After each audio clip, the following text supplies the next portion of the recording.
મને ઓફર આવી કે સૌથી અનકન્વેન્શનલ છે કે તમે અંજન મંડલ એને બ્લાઇન્ડ સ્કૂલથી અમે જાણતા હતા, તમે એની વહીવટ કરો. એ સંસ્થા એક નાનકડા બજેટથી શરૂ કરીને આજે કરોડો રૂપિયાના બજેટ ધરાવે છે. એના પૂરા શ્રેય ગુજરાતની પ્રજાને જાય છે. જે વ્યક્તિ રડતા હતા, એવું માનતા હતા કે મારે જીવનમાં કંઈ નથી થવાનું, આજે વલસાડમાં એક નામચીન વ્યક્તિ છે ભાવિના પટેલ, ભારતના ઇતિહાસમાં પહેલીવાર જે પેરાલિમ્પિક ટેબલ ટેનિસ છે, પેરા ટેબલ ટેનિસ, એમાં સિલ્વર મેડલ લાવ્યા. 6 કરોડ કેશ એવોર્ડ મળ્યા અને ESISમાં આસિસ્ટન્ટ ડાયરેક્ટરની નોકરી મળી. દરેક અંધ વ્યક્તિ કમ્પ્યુટરને એક્સેસ કરી શકે, લેપટોપ ઓપરેટ કરી શકે, મોબાઈલ પર બહુ એફિશિયન્ટ કામ કરી શકે, એ માટે અમે લોકો ટ્રેનિંગ આપીએ છીએ. ગુડ મોર્નિંગ મિત્રો, કેમ છો? મજામાં ને? આપનું સ્વાગત છે અમારા આજના કાર્યક્રમ ગુડ મોર્નિંગ ગુજરાતમાં.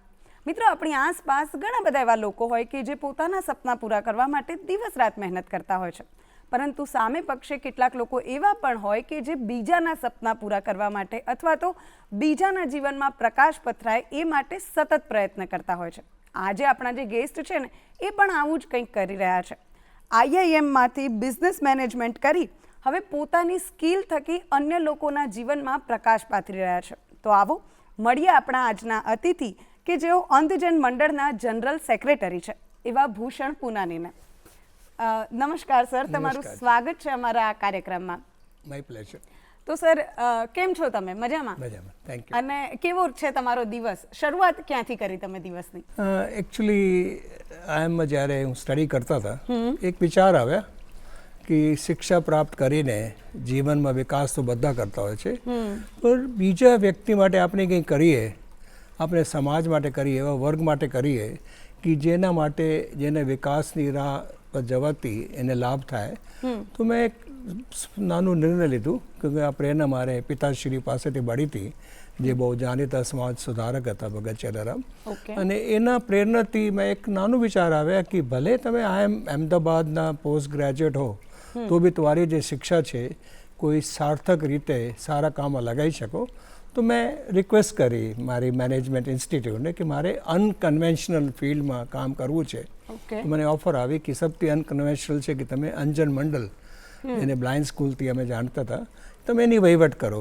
મેં સર સ્વીકાર કર્યા અને લાગ્યું કે આપણે ટ્રાય કરીએ કે આપણા પાસે ડિગ્રીઓ છે, શિક્ષા છે, કોઈ ફેર નથી પડતા, થોડા ટાઈમ જોઈએ શું કરી શકીએ. પણ મને જણાવતા આનંદ થાય છે કે જે મેં થોડા સમય માટે વિચાર્યું હતું, આજે મને લાગે છે કે એ સાચો નિર્ણય હતું, એક સાચી દિશાનું, સાચા સમયનું સાચો નિર્ણય હતું. અને મને બહુ ગર્વ છે કે આજે સંસ્થા, જે નાનકડી સ્કૂલ હતી, આજે દેશની દિવ્યાંગતા ક્ષેત્રની મહાનતમ સંસ્થા છે. એથી મને બહુ આનંદ થાય છે. ઓકે, તો તમે અંધજન મંડળથી કેટલા વર્ષો સાથે સંકળાયેલા છો, અંધજન મંડળ સાથે, અને તમને કેવા કેવા ચેન્જ તમે કર્યા છે ત્યાં જોડાયા પછી? એકચ્યુઅલી એક દિવસ હોય છે પૂરા વર્ષમાં, 14 સપ્ટેમ્બર, જેને all India flag day for the blind કહેવાય છે. જે દિવસે અમે પૂરે કન્ટ્રીમાં આ ફિલ્ડ માટે કામ કરતા હોય છે. મેં આ દિવસે 1979માં જોઈન કર્યા. અને જોઈન કરીને અમે લોકો પહેલાં વિચાર્યા કે કોઈ બી સંસ્થાને વિકાસ કરવો હોય તો એક ટીમ જોઈએ છે. કોઈ એકલા વ્યક્તિ કંઈ કામ ન કરી શકે, તમારે એક બહુ સરસ સોલિડ ટીમ જોઈએ છે. અમે પહેલાંથી એક ટીમ બનાવવા લાગ્યા. અમારી સાથે બહુ મેનેજમેન્ટ ગ્રેજ્યુએટ નંદિની રાવલ, મીરાબેન શાહ, વિમલ થવાની, એમ કરીને બધા લોકો જોડાતા ગયા. અને અમે લોકો ટીમને પહેલાં ડેવલપ કરી, પછી ટીમને પૂરે વિશ્વમાં સારામાં સારી સંસ્થાઓમાં મોકલીને એ લોકોને ફર્ધર ટ્રેનિંગ અપાવી, તાકી we should have the best people. તો એથી આજે અંજન મંડળની જે બહુ સોલિડ ટીમ છે. પછી અમે વિચાર્યા કે આપણે નવા એરિયામાં કામ કરવું છે, આપણે ચાલુચીલું કામ નથી કરવું. અમે લોકો એક સામુદાયિક આધારિત પુનર્વાસ યોજના લઈ આવ્યા, જેમાં અમે લોકો વ્યક્તિના ઘરે જઈને એને પુનર્વાસની સેવા આપીએ છીએ અને ઘરે ગંગા લઈ જઈએ છીએ. અને આ બહુ સફળ થયા.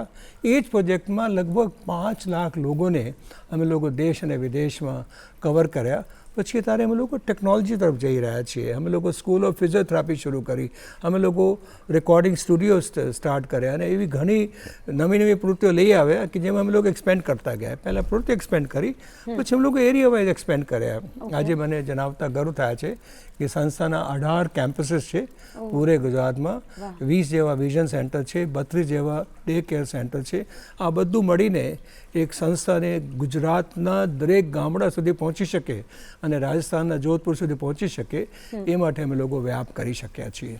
ઓકે, તો આ જે આટલા બધા સેન્ટર્સ છે અહીંયા સુધી પહોંચ્યા તમે, તો એ પહોંચવામાં કેવા કેવા ચેલેન્જીસ તમે ફેસ કર્યા છે?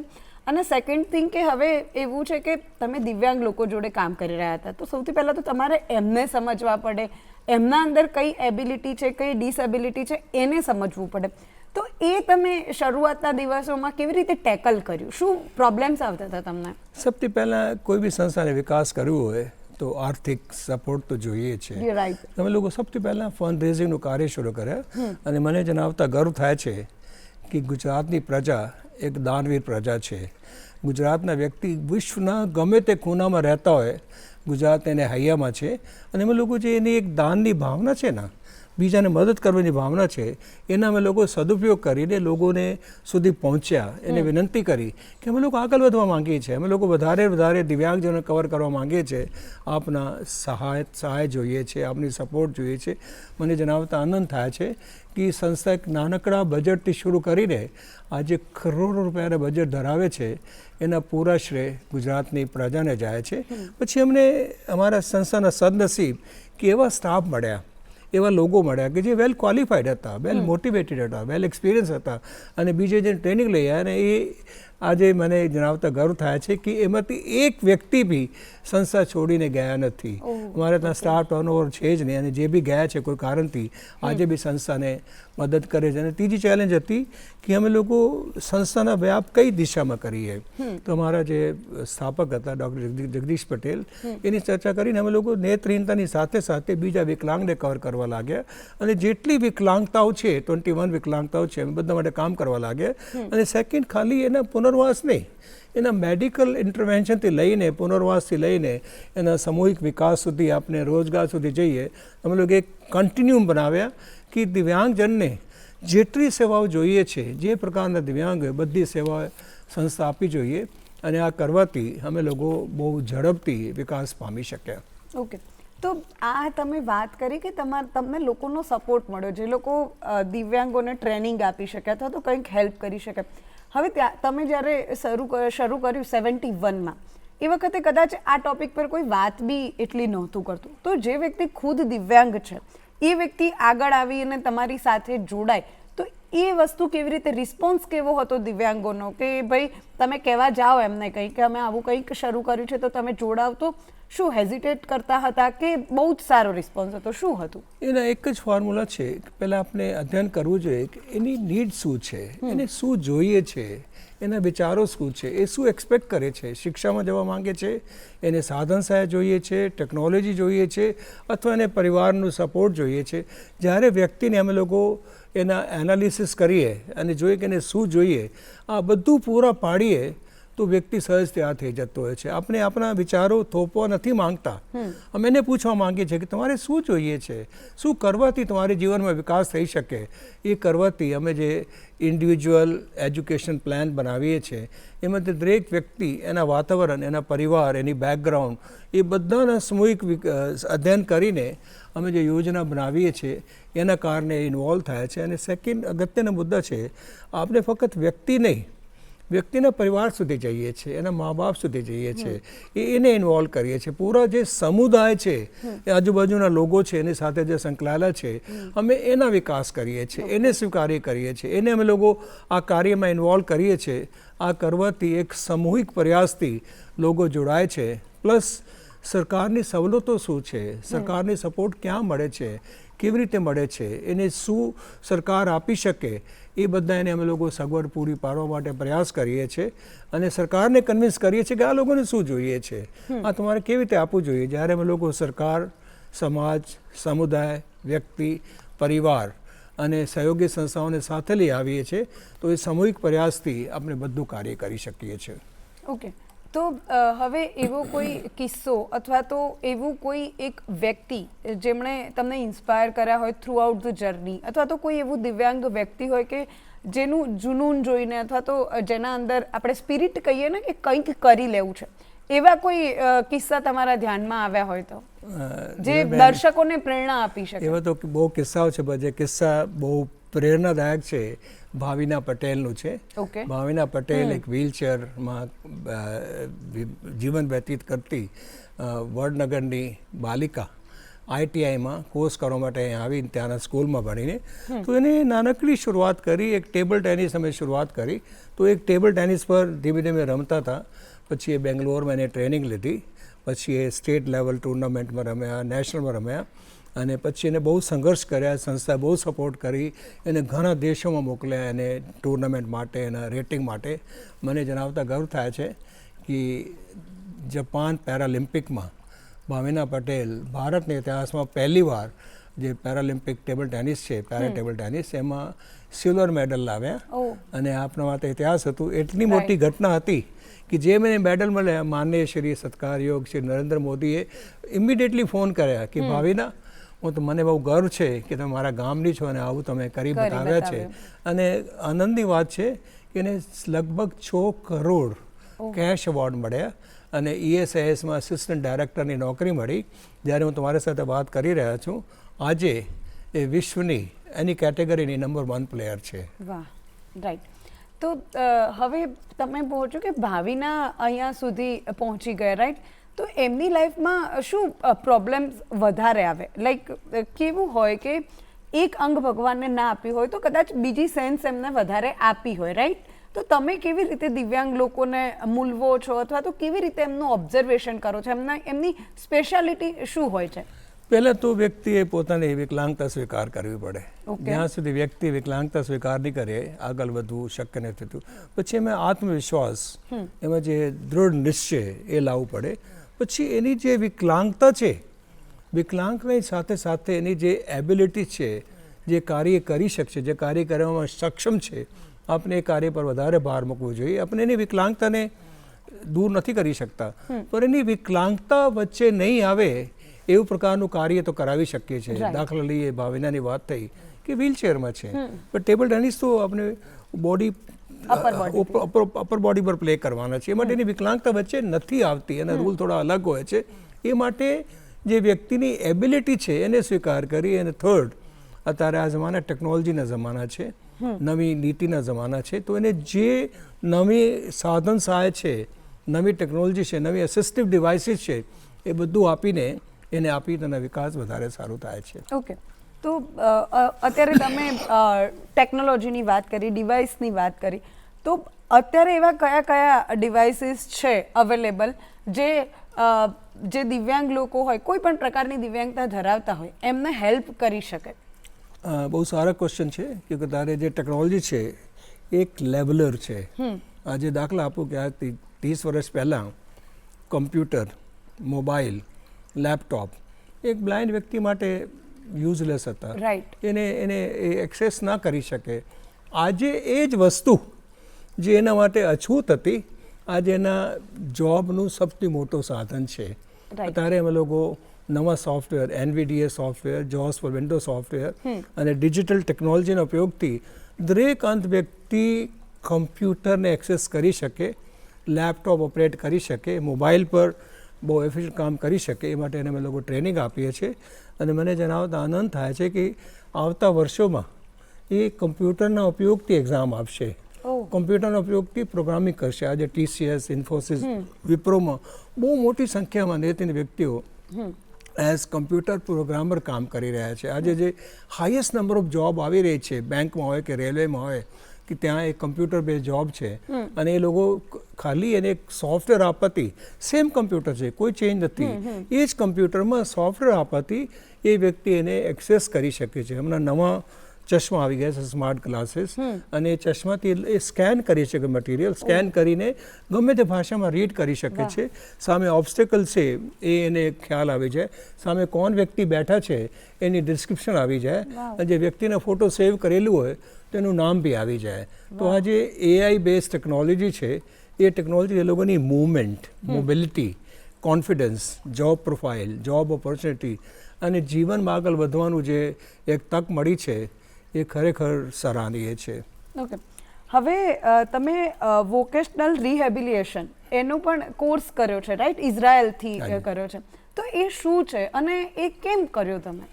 એકચ્યુઅલી જેમ આપણી પહેલાં વાત થઈ, મેં મેનેજમેન્ટમાંથી પોસ્ટ ગ્રેજ્યુએટ કર્યા હતા, પછી લોની ડિગ્રી બી મેળવી. ત્યારે ખ્યાલ આવ્યો કે જ્યાં સુધી હું પોતે દિવ્યાંગ વ્યક્તિની ખાસિયત શું છે, એના માટે પુનર્વાસની કઈ યોજનાઓ થઈ શકે, હું પોતે આવી નોલેજ નહીં ધરાવતા હું તો બીજાને કેવી રીતે ગાઈડ કરું?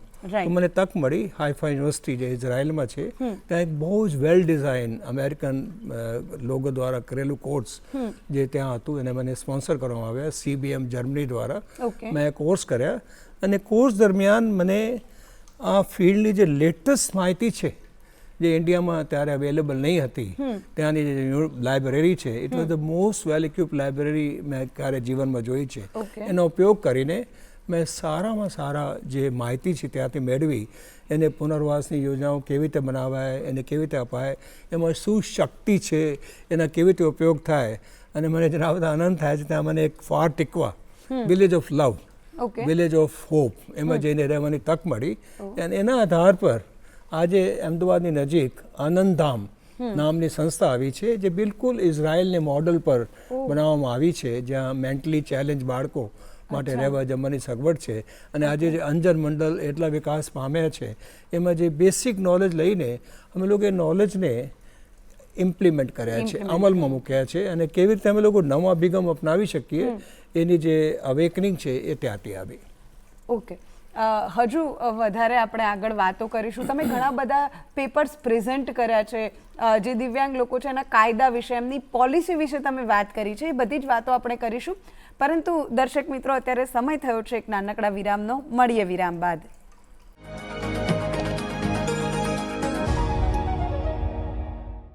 વિરામ બાદ આપનું સ્વાગત છે દર્શક મિત્રો. હવે આપણે ભૂષણભાઈ સાથે તો ઘણી બધી વાત કરી, પરંતુ ભૂષણભાઈ જેવા જ ઘણા બધા લોકો છે જે અન્ય લોકોના જીવનમાં પ્રકાશ પાથરવાનો પ્રયત્ન કરી રહ્યા છે, અથવા તો એમનું જીવન કઈ રીતે સરળ બને એવો પ્રયત્ન કરી રહ્યા છે. તો અત્યારે આપણે બીજા એક વ્યક્તિની વાત કરીશું કે જેમણે એવું ઇનોવેશન કર્યું છે કે જેનાથી કલર બ્લાઇન્ડ જે લોકો હોય છે એમની મુશ્કેલીઓ ઓછી થાય. સુરતની Sardar Vallabhbhai national institute of technology દ્વારા એક ઇનોવેશન કરવામાં આવ્યું છે જેનાથી કલર બ્લાઇન્ડ લોકો જે હોય છે એ કલર ઓળખી શકે. તો આવો જાણીએ કે કેવી રીતે આ જે ઇનોવેશન છે અથવા તો આ જે ડિવાઇસ છે એ કામ કરે છે. કલર વિઝન ડેફિશિયન્સી વિશ્વભરમાં લગભગ 8% પુરુષો અને 0.4% સ્ત્રીઓ આ સમસ્યાથી પીડાય છે, જેના કારણે મુખ્યત્વે લાલ, પીળો અને લીલા જેવા રંગોને અલગ પાડવાનું મુશ્કેલ બને છે.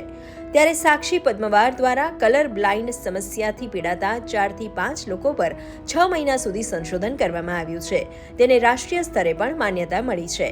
कलर ब्लाइंडनेस एक ऐसी बीमारी है जिसमें कलर ब्लाइंड जो लोग होते हैं उनको दो कलर में डिफ्रेंशिएट करने में मुश्किल होती है. मोस्टली ये रेड और ग्रीन कलर में डिफ्रेंशिएट नहीं कर पाते हैं. तो इनके लिए एक ऐसा एल्गोरिदम डेवलप किया हमने ताकि अभी इन कलर ब्लाइंडनेस का जो रीज़न है वो है कि हमारा जो आँखों में रेटिना होता है उस पर कलर डिटेक्ट करने के लिए स्पेशल सेल्स होते हैं जिसको बोलते हैं कोन सेल्स.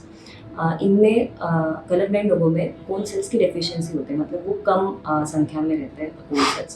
तो हम नेचुरली उनका जो कलर स्पेक्ट्रम है उसको तो चेंज नहीं कर सकते. तो इसलिए हमने एक ऐसा एल्गोरिदम डेवलप किया ताकि हम इमेजेस को रीकलर कर पाए. हमने IEEE कॉन्फ्रेंस में प्रेजेंट किया था जिसका नाम था ऑटकॉन. OP जिंदल यूनिवर्सिटी छत्तीसगढ़ ने ये कंडक्ट किया था और उसमें 440 पार्टिसिपेंट्स थे. उसमें से 35 बेस्ट पेपर्स चुने गए थे, उनमें से एक बेस्ट पेपर मेरा भी था.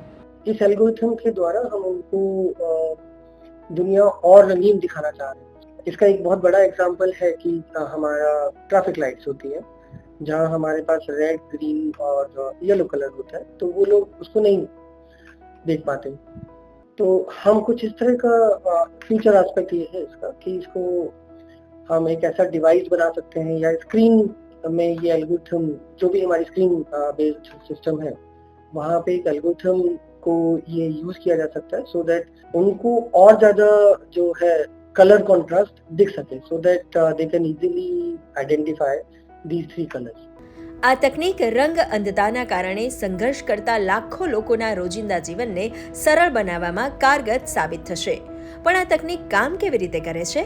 जनरेटिव एडवर्सरियल नेटवर्क्स की ज़रूरत इसलिए पड़ी क्योंकि अभी तक जो काम किया हुआ है उसमें कंप्यूटेशन टाइम बहुत ज़्यादा लगता है कंप्यूटेशन करने में. तो हमने ऐसा किया कि कैन को, जनरेटिव एडवर्सरियल नेटवर्क्स को, कुछ ओरिजिनल इमेजेस और कुछ रिकलर्ड इमेजेस पर ऐसे ट्रेन किया ताकि वो जनरेटेड इमेज जो जनरेट कर रहा है वो इमेज वो अच्छे से रिकलर्ड हो. इसका यूज़ ये है कि रियल टाइम एप्लीकेशंस में हम यूज़ कर सकते हैं, जैसे कि स्मार्ट क्लासेस. तो ये जनरेटिव एडवर्सरियल नेटवर्क का मॉडल अगर हम वहाँ पर इंस्टॉल करें तो रियल टाइम में बहुत कम कंप्यूटेशन टाइम के साथ हमें इमेजेस रिकलर करके दे सकता है. हमने जनरेटिव एडवर्सरियल नेटवर्क का उपयोग करके एक ऐसी टेक्निक बनाई है जो इमेज को ऑटोमेटिक रिकलर करके कलर ब्लाइंडेड पीपल के लिए उसको उस इमेज को थोड़ा स्पष्ट देखने में उन्हें हेल्प करती है. अगर एग्जाम्पल हम लें तो जैसे कि एक फल की तस्वीर में अगर पका हुआ केला है तो वो केवल वही पीला नहीं दिखेगा, उसके आसपास का जो थोड़ा सा वातावरण है वहाँ पे हल्का हरा रंग भी आपको शेड भी दिखाई देगा. कलर ब्लाइंडनेस कोई कमी नहीं है, बस एक अलग तरह की दृष्टि है.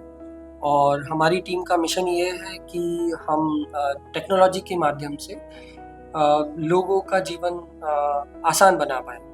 વર્લ્ડ હેલ્થ ઓર્ગેનાઇઝેશન મુજબ ભારતમાં હાલમાં લગભગ 1.5 કરોડ 1,50,00,000 અંધ લોકો છે, તેમજ 13.5 કરોડ લોકો એક કે બીજા કારણથી આંશિક રીતે અંધ છે. ત્યારે આ તકનીક લોકોની સમસ્યા જરૂર હળવી કરશે. તો જોયું ને મિત્રો, દઢ નિર્ણય શક્તિ હોય અને મજબૂત મન હોય ને તો તમે કંઈ પણ કરી શકો. પોતાના માટે તો કરી જ શકો, પરંતુ બીજાના માટે પણ તમે ચમત્કારો સર્જી શકો છો. સુરતના જે બહેન છે, સુમન બહેન છે, એમણે ખૂબ સારું કાર્ય કર્યું છે અને એમણે આપણા માટે એક ઉદાહરણ પૂરું પાડ્યું છે કે આપણે પણ કોઈના જીવનમાં પ્રકાશ પાથરી શકીએ છીએ. તો આવો હવે ભૂષણભાઈ સાથે આગળની વાત કરીએ જે આપણે કરી રહ્યા હતા. તો ભૂષણભાઈ, મેં વિરામ પહેલાં એવું કીધું હતું કે તમે ઘણા બધા પેપર્સ રજૂ કર્યા છે, એમાં દિવ્યાંગો માટેના કાયદાની વાત હોય, નેશનલ પોલિસીની વાત હોય, બ્રેલની વાત હોય, ઘણા બધા વિષયો તમે આવ્યા છે. તો એના વિશે જરા વાત કરશો. આપણા જેવા વિકાસશીલ દેશમાં કાયદાનું બહુ મહત્ત્વ છે, ક્યોંકि આપણા બધા જે વહીવટ છે, તંત્ર છે, કાયદા પર ચાલે છે. અમે લોકો વર્ષોથી ટ્રાય કરી રહ્યા હતા કે દિવ્યાંગજનો માટે એક બહુ સામૂહિક, એક બહુ વિશેષ કાયદા હોવા જોઈએ. 1995માં ભારત સરકાર પર્સન વિથ ડિસેબિલિટી એક્ટ લઈ આવી. તો 2007માં ભારત દેશે convention on the rights of people with disabilities જે યુનાઇટેડ નેશન લાવ્યા, તેમાં સાઇન કર્યા. અને એક પ્રથા છે કે જ્યારે તમે કોઈ ઘોષણાપત્ર સાઇન કરો તો તમારે ઘોષણાપત્રને અનુરૂપ નવા કાયદા બનાવવાનું હોય છે. તો ભારત સરકારે 2011માં એક કમિટીની રચના કરી કે જે કમિટી આ ઘોષણાપત્રને અનુરૂપ રાઇટ્સ બેઝ કાયદો કેવી રીતે બનાવી શકે એના મુસદ્દા તૈયાર કરશે. અને મને જણાવતા બહુ ગર્વ થાય છે કે મને આ કમિટીમાં એઝ એ મેમ્બર કામ કરવાની તક મળી અને 2 ચેપ્ટરનું સંકલન કરવાની તક મળી. આજે આપણે દેશમાં બહુ જ એક વિશાલ, અતિ પ્રભાવશાળી, અસરકારક કાયદો છે rights of person with disabilities act 2016, વિકલાંગતા અધિકાર અધિનિયમ 2016. એ કાયદાની જોગવાઈ પ્રમાણે આજે જે આપણે જોઈ રહ્યા છે કે આ વર્ષે ગુજરાત સરકાર 26,000 દિવ્યાંગજનોને સરકારી નોકરી આપવાની છે. દરેક યુનિવર્સિટી, દરેક કોલેજ, દરેક ઇન્સ્ટિટ્યૂટ જે સરકારના મદદથી ચાલે છે એમાં 5%ની અનામત છે.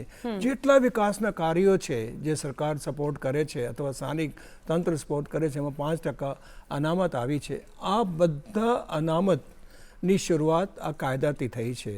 પણ આનંદની વાત એ છે કાયદાઓ તો પહેલાં બી બનતા હતા, પણ કાયદાઓ બનીને અમલમાં નહીં આવતા હતા. આ પહેલી વાર છે કે આ કાયદા બન્યા પછી બહુ અસરકારક રીતે અમલમાં આવી રહ્યા છે. આજે તમે છાપામાં દરરોજ જોતા છો, જે બી કોઈ જોબની જાહેરાત આવે છે એમાં સ્પષ્ટ હોય છે કે આટલી પોસ્ટ દિવ્યાંગજનો માટે અનામત છે, એમાં ફક્ત ને ફક્ત દિવ્યાંગજનોને લેવામાં આવશે. આ તો ખતી સરકારની વાત. ઇવન કોર્પોરેટમાં ઘણી કંપનીઓ અત્યારે દિવ્યાંગજનોને લેતી થઈ ગઈ છે. ખાસ કરીને અમેરિકા કનેક્ટેડ કંપનીઓ છે એ લોકો દિવ્યાંગજનોને તક આપે છે અને ત્યારે કંપનીઓ એવી ઓડિટ કરાવે છે કે અમે કઈ કઈ જગ્યા કયા વિકલાંગને લઈ શકીએ, પછી એ વિકલાંગ લે છે. એમાં બહુ સરસ પ્રભાવશાળી કાર્ય થાય. અને અગત્યની વાત એ છે કે આજે દિવ્યાંગજનો કાયદા હોવાથી, નવી પોલિસી હોવાથી અત્યારે દરેક શિક્ષણ સંસ્થામાં જોડાઈ શકે છે. ભારત દેશની ગમે તે શિક્ષણ સંસ્થા હોય જે સરકારી મદદથી ચાલે છે એમાં 5% અનામત દિવ્યાંગજનોમાં જ, પછી IIM અમદાવાદ હોય કે ગુજરાત યુનિવર્સિટી હોય કે GNLU હોય કે એની પ્રીમિયર ઇન્સ્ટિટ્યૂટ હોય, બધામાં આજે દિવ્યાંગજનો જોવા મળે છે. બહુ સરસ કાર્ય કરી રહ્યા છે. આ કરવાથી પૂરા જે અભિગમ છે એ બહુ એક આપણે ઇન્ક્લુઝિવ ડેવલપમેન્ટ, સંમિલિત વિકાસ તરફ જઈ રહ્યા છે. અને એના પૂરા શ્રેય આપણા દેશના કાયદા અને ન્યૂ પોલિસી અને એજ્યુકેશન 2020ને જાય છે. ઓકે, હવે આ વાત તો થઈ કે સરકારે કાયદો બનાવ્યો છે અથવા તો એમના માટે અનામત આપી છે, પરંતુ એઝ અ લેમેન, કોઈ સામાન્ય વ્યક્તિ તરીકે આપણે કેવું વાતાવરણ શું કરી શકીએ અથવા તો કેવું વાતાવરણ ક્રિએટ કરીએ કે જેથી દિવ્યાંગજનો જે છે એ આપણો જે એક ભાગ છે, ઇન્ક્લુઝિવનેસ જે છે એ આવે, તો એના માટે આપણે એક સામાન્ય માણસ તરીકે શું કરવું જોઈએ? પહેલાં તો લોકોમાં જાગૃતિનો અભાવ છે, લોકોમાં કુરીતિઓ છે, જૂના વિચારો છે કે દિવ્યાંગ વ્યક્તિ કંઈ કરવામાં સક્ષમ નથી, કેમકે આપણે વર્ષોથી આ સમજતા આવ્યા છે. પહેલાં તો આપણે એને જાણકારી આપવી પડે. નંબર 1, દિવ્યાંગ વ્યક્તિ એક વ્યક્તિ છે, એક માનવી છે, એના બી અધિકારો છે, એને બી આકાંક્ષાઓ છે, અપેક્ષાઓ છે, એનામાં શક્તિ છે, એના આપણે એને જાણકારી આપવી પડે. સેકન્ડ, વ્યક્તિને સ્વીકાર કરે, વ્યક્તિને પોતાનામાં માને, એના માટે પ્રેરણા આપવી પડે. અને ત્રીજો અને બહુ અગત્યને, દિવ્યાંગ વ્યક્તિએ પોતે એવા લેવલ પર આવવું પડે કે લોકોને સ્વીકાર કરતા થાય, એ શિક્ષામાં જાય, તાલીમમાં જાય, પુનર્વાસની સેવાઓ લે, નોકરી કરે તો સમાજને સ્વીકાર કરશે. અને ચોથો, બને ત્યાં સુધી આપણે સમાજ અને દિવ્યાંગ ને બંનેને સાથે રાખીને એક સંમિલિત વિકાસ તરફ જવાનું છે. અને એના માટે આપણે જે લોક જાગૃતિ છે, એના માટે એડવર્ટાઇઝિંગ છે, જે બી લોક જાગૃતિના માધ્યમ છે, અને જે સક્સેસ સ્ટોરી છે, જે લોકો જીવનમાં કામયાબ થયા છે, એની કામયાબીની ગાથાઓ, એની વાર્તાઓ આપણે સમાજ સુધી લઈ જઈએ તો જે જૂના વિચારો છે કે એમાં તબદીલી આવશે અને લોકો એને સ્વીકાર કરતા થશે. જી, હવે અત્યારે બીજી એક વાત તમે હમણાં રૂઢિચુસ્તતાની કરી અથવા તો કે જે માન્યતાઓ છે એની, તો તમારા ધ્યાનમાં એવો કોઈ કિસ્સો આવ્યો ખરો કે જેમ કે કોઈ દિવ્યાંગ હોય એ ખુદ જ એવું કહે કે ના હું કેપેબલ નથી કે આ વસ્તુ હું ના કરી શકું, અને તમે એમને મોટિવેશન આપ્યું હોય, અથવા તો અત્યારે ખૂબ સારી જગ્યા પર કામ કરી રહ્યા હોય એવું કોઈ વ્યક્તિ કે ધ્યાનમાં હોય તમારા? એમાં એક અમારે ત્યાં વર્ષો પહેલાં એક વ્યક્તિ મિસ્ટર દેસાઈ એ બ્લાઇન્ડ થઈ ગયા હતા અને રડતા હતા. જ્યોતેન્દ્રભાઈ એ રડ્યા કરે, ન્યૂલી મેરિડ હતા, એક દીકરી હતી, અને કે હું તો જીવનમાં મારે અંત આવી ગયા છે, હું કંઈ નથી કરી શકવાના, હું તો કેવી રીતે જીવીશ, એક પ્રશ્ન આવી ગયા છે. અમે કહ્યું જુઓ જ્યોતેન્દ્રભાઈ, તમે અંત તો થઈ ગયા છો, તમારે અંધત્વ તો નિવારણ કરી શકાય, શક્ય નથી. એ માટે તમે એને સ્વીકાર કરીને આપણે પ્લાનિંગ કરીએ. એ કે મારા માટે શું પ્લાનિંગ હોય, હું તો ઉંમરે પહોંચી ગઈ, અમે કામ કરીએ, અમે તમને કોલેજ ઓફ ફિઝિયોથેરાપીમાં એડમિશન આપીએ છીએ, તમારા 2 વર્ષનો કોર્સ છે, તમે એઝ એ ફિઝિયોથેરાપી કોર્સ કરી શકો છો, અને કોર્સ નિઃશુલ્ક છે, કોઈ ફીસ નથી, કોઈ ચાર્જ નથી, રહેવાનું જમવાનું બધું ફ્રી છે, અને તમારી ફેમિલી બી ધારે તો ગમે ત્યારે આવીને તમને મળી શકે છે. એ કે બરાબર 2 વર્ષ મારી ફેમિલી શું કરશે, એમ બી શું કરવાની છે, તમે તો થઈ ગયા છો, એ કોઈ રસ્તા નથી. જે તમે 2 વર્ષ આ કોર્સ કરી લો અને તમારી ફેમિલી તમને સપોર્ટ કરે, તમારા કોઈ ખર્ચ નથી, તમે કહેશો તમે બધી સગવડ કરીશું. મને જણાવતા ગર્વ થયા છે કે 2 વર્ષ પછી વલસાડથી આવ્યા હતા, એ નવસારીમાં જઈને એને પહેલી નોકરી મળી, બહુ ઓછી પગાર પર હતી. પછી એને પોતાની રિદ્ધિ સિદ્ધિ ક્લિનિક શરૂ કરી, જે વલસાડમાં એક ટોપની ક્લિનિક છે, ત્યાં આપણે જવું હોય તો અપોઇન્ટમેન્ટ લેવી પડે.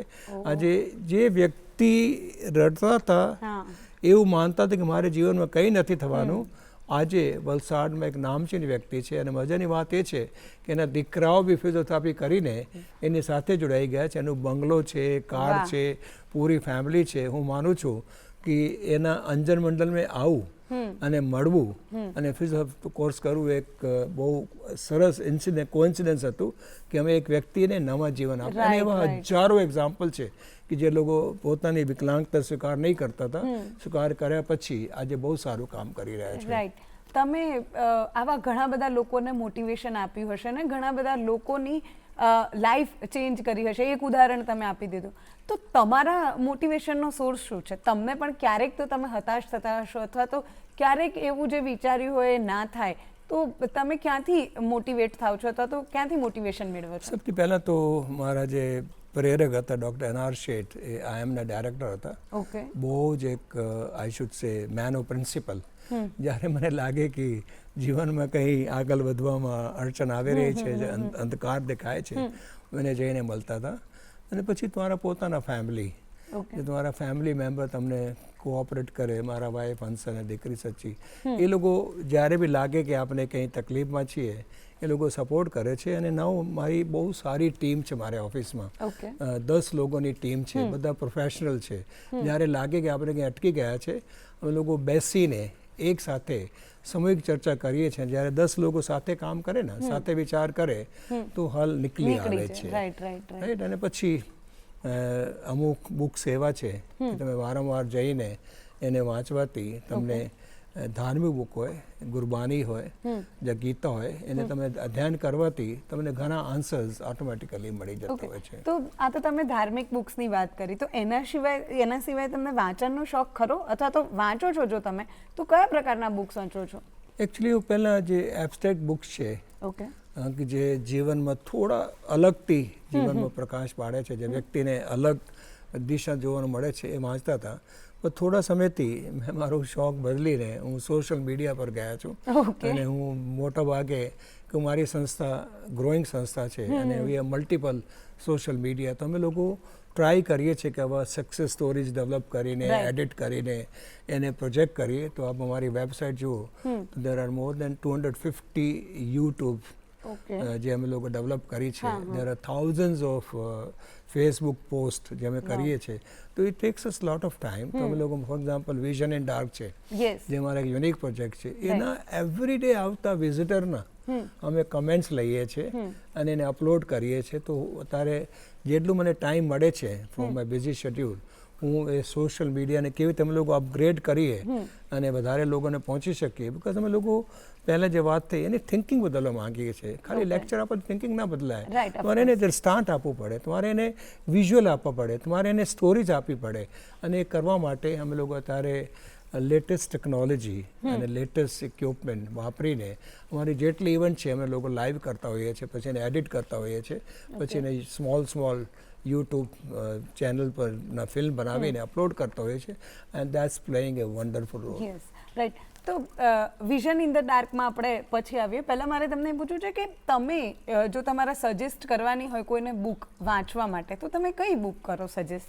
એકચ્યુઅલી સોમરસેટ મામનું પૂરા સિરીઝ છે, before the tea party. Okay. Rabindranath ટેગોરની જે બુક્સ છે તે બહુ પ્રેરણાદાયક છે. Lost child, they are very very good. And then of course autobiography of Mahatma Gandhi આજે બી એક સાર્થક છે, એનાથી બહુ પ્રેરણા મળે છે. તો all these books are a good source of inspiration. Okay. હવે back to the vision in the dark, કે એ જે કોન્સેપ્ટ છે, કારણ કે હું પોતે ગયેલું છું, મેં એક્સપિરિયન્સ કર્યો છે, તો તમને આ વસ્તુ જે છે એનો વિચાર કેવી રીતે આવ્યો? કારણ કે જ્યારે બી કોઈ એન્ટર થાય કોઈ બી વ્યક્તિ, તો એને થોડી વાર ડર લાગે. મને લાગ્યો હતો કે યાર આટલું બધું બ્લેક, એમ એક્સ્ટ્રીમ લેવલનું બ્લેક આવું ક્યારેય જોયું જ નથી. તો આ વિચાર તમને કેવી રીતે આવ્યો ને આખું ક્રિએટ કર્યું, એની પ્રોસેસ શું હતી? એકચ્યુઅલી એક યુકેની સંસ્થા છે હેલ્થ લિંક વર્લ્ડ વાઇડ, જે લોકો અમે લોકો મળીને સામુદાયિક આધારિત પુનઃયોજના પર કાર્ય કરતા હતા. એ લોકોને એક પ્રોજેક્ટ મળ્યા, it was cold seeing in the dark. Okay. આ લોકોને ગ્રાન્ટ મળી કે ઇન્ડિયામાં અને બાંગ્લાદેશમાં બે એક્સપેરિમેન્ટ બેસિસ પર સીઈંગ ઇન ધ ડાર્ક બનાવશે. એ લોકો લગભગ 20,000 સ્ક્વેર ફીટ જગ્યા જોઈતી હતી. ઓકે. અમે લોકો અમારા પ્રેયર હોલ છે એ સ્પેર કર્યા કે તમે આવીને અહીંયા બનાવી શકો છો. પૂરી ટીમ આવી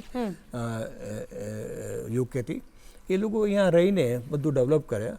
એ લોકો ખાલી 5 પેવિલિયન બનાવ્યા, કે એક નાનો theatre, market place, auto rickshaw અને સ્મોલ વોકિંગ એરિયા. અને જ્યારે બનાવ્યા ને એ બી ડાર્ક જે અત્યારે મેં કરી રહ્યા છે એના સ્ટાર્ટિંગ હતું. અને જે મેં બનાવ્યા પબ્લિકના જબરદસ્ત રિસ્પોન્સ આવ્યા. જે લોકો અંદર જાય કોઈ રડી પડે, એને અલગ અહેસાસ થાય, તો બધા કહે કે ભાઈ આ તો પરમનન્ટ હોવું જોઈએ. અમે લોકોને એટલી બધી મીડિયામાં બહુ સરસ કવરેજ આવ્યા. બધા કીધું કે આ વસ્તુ તો પરમનન્ટ કરવી જોઈએ. Right. પણ પ્રશ્ન હતું કે એટલું મોટી જગ્યા અને એટલું મોટા ધન બનાવવા માટે ક્યાંથી આવે. પછી અમે લોકો ફોર્ચ્યુનેટલી અહેમદાબાદ યંગ સોસાયટીના સહયોગથી બિલ્ડિંગ નંબર 8 બનાવી રહ્યા હતા. અમે લોકો ડિસાઇડ કર્યા કે એના પૂરા બેસમેન્ટ અમે વિઝન ડાર્ક માટે ડેડિકેટ કરીએ છીએ.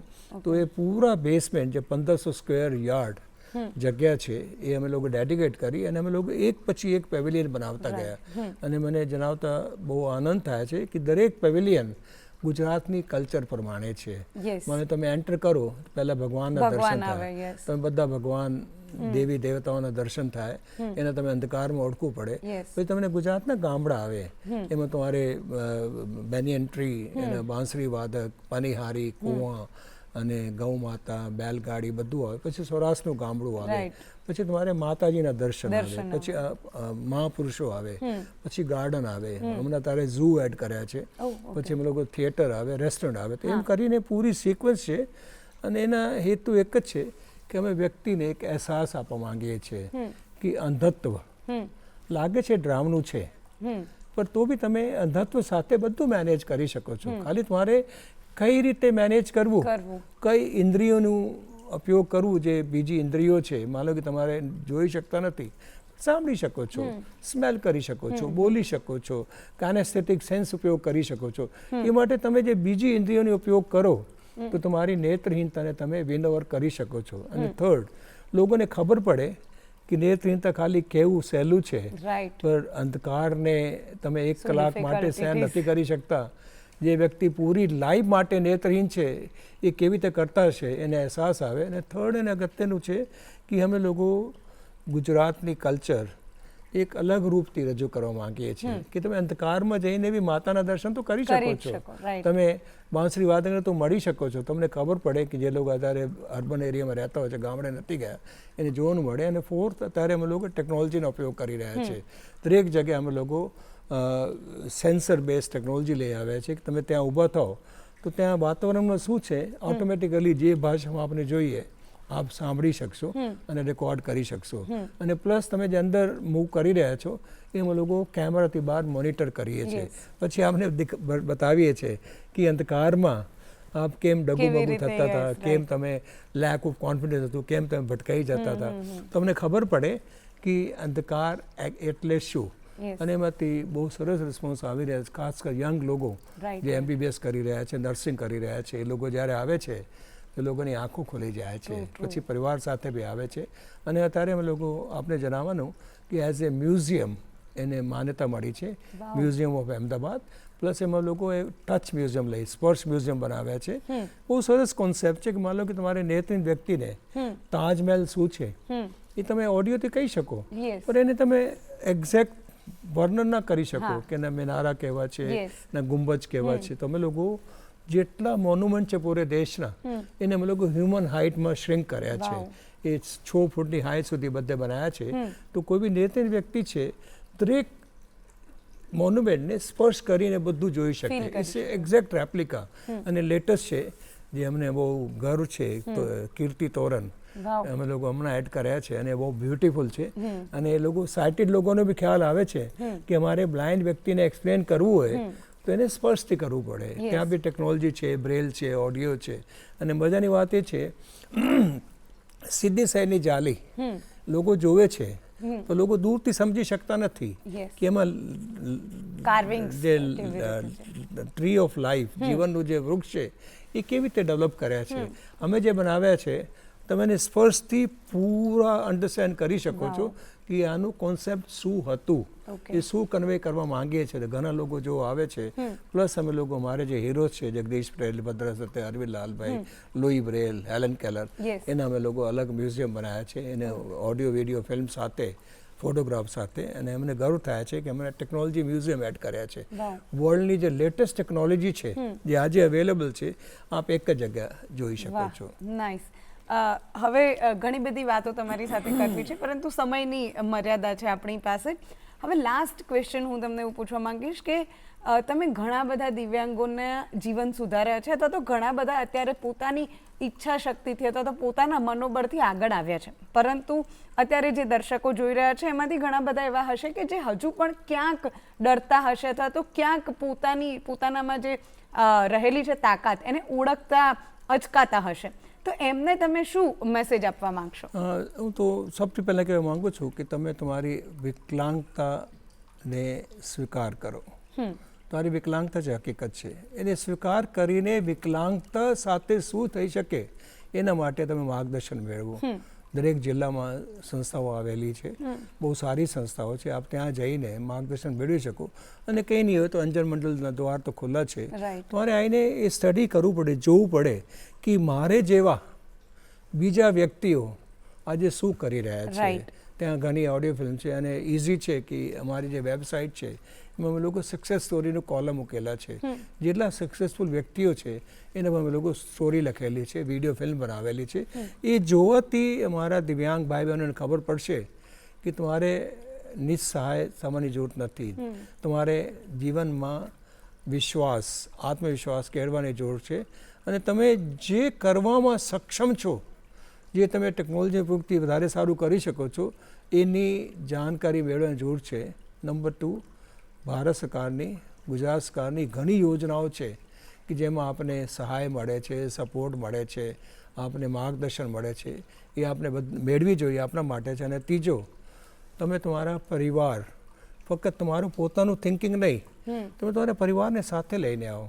તમે પરિવાર જ્યાં સુધી થિંકિંગ ના બદલાય, જ્યાં સુધી તમારે આજુબાજુ લોકો વિચારતા અલગથી વિચારતા ના થાય તો વિકાસ શક્ય નથી.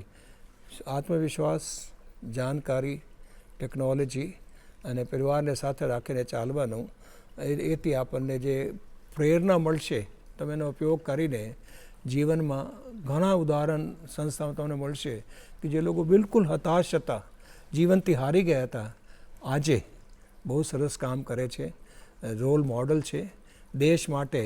ઇવન જે બિન વિકલાંગ સમાજ છે એના માટે એક ઉદાહરણ છે. એ ઉદાહરણ છે તો તમે બી થઈ શકો છો, પણ તમારે એક જ છે કે આત્મવિશ્વાસ કેળવીને જાણકારી મેળવવાની અત્યંત જરૂર છે.